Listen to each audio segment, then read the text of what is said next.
When pulling cable in a house, several materials are needed.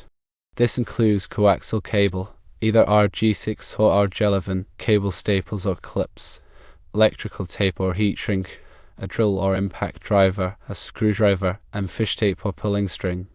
The first step is to plan the path.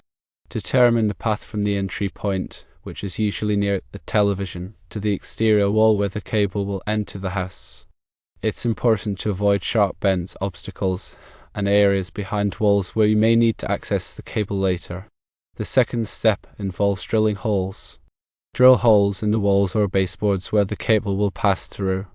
Use a 3/4-inch hole size for RG6 cable and a 1-inch hole size for RG11 cable. Thirdly, install staples or clips.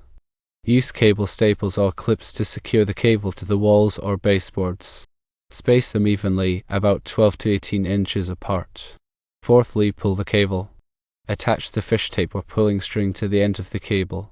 From the entry point, carefully pull the cable through the holes and secure it with the staples or clips. Use a gentle rocking motion to prevent damage to the cable. Fifthly, connect the cable.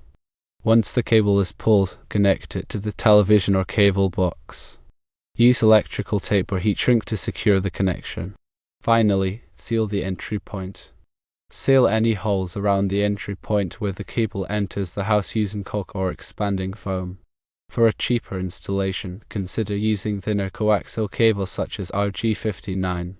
However, RG59 has a higher signal loss compared to RG6 or RG11, so it may not be suitable for long distances or high-resolution signals. Always use proper safety precautions when working with electrical equipment. Follow the manufacturer's instructions for the specific cable being used.